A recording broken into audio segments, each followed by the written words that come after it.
Bonjour à tous et bienvenue encore sur notre chaîne Devenir propriétaire au pays. Si c'est la première fois que tu suis cette chaîne, n'hésite pas déjà à t'abonner et activer la cloche de notification. Sur cette chaîne, nous parlons des thématiques business, tout ce qui peut te permettre d'augmenter ton patrimoine, tout ce qui peut te permettre de gagner de l'argent avec de différentes affaires, de différents business. Donc, nous proposons des services de location de voitures, SUV, berline, pick-up sur les villes de Yaoundé et Douala. Nous faisons aussi dans l'achat et la vente des terrains sur Yaoundé, Douala et Kribi. Nous accompagnons des personnes qui veulent se lancer dans plusieurs business et aussi notamment dans l'immobilier.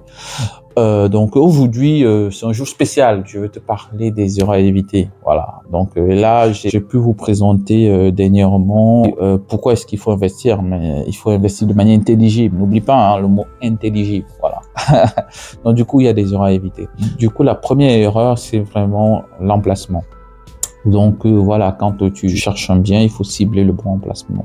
Donc moi, je prends un exemple et tout bêtement, quand je suis arrivé à Clermont-Ferrand, j'ai cherché des biens immobiliers et j'avais mis un intervalle de prix et puis je connaissais pas la ville.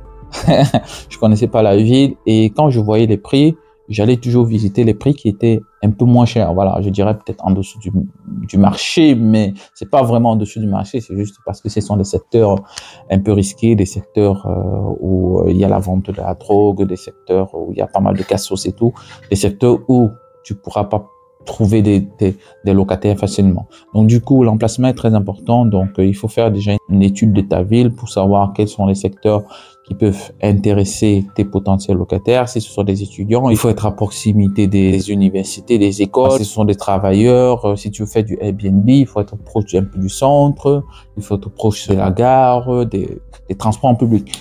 C'est important, l'emplacement. Donc le deuxième point, c'est la mauvaise stratégie d'investissement. Voilà, il faut bien définir sa stratégie. Tu veux te générer facilement du cash flow. Il y a des stratégies, tu peux partir sur la stratégie de l'achat des immeubles, rénovation derrière, tu peux faire de la colocation, tu peux faire la location saisonnière. Bon bref, il faut choisir ta stratégie et bien la faire parce que les mécanismes que tu vas appliquer va dépendre un peu de la stratégie que tu vas mettre en place. Il y a le régime fiscal aussi qui est très important.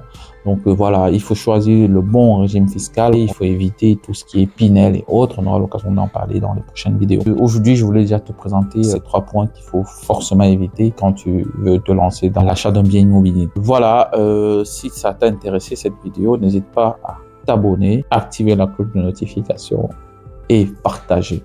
Et du coup, je tiens à préciser que durant ce mois de janvier, nous avons pas mal de formations sur lesquelles nous faisons une réduction de 30 à 50%. Donc, n'hésite pas à regarder nos formations sur nos différentes pages et voilà, on se fera un plaisir de te servir et de t'aider à t'enrichir, de t'aider à devenir rentier immobilier.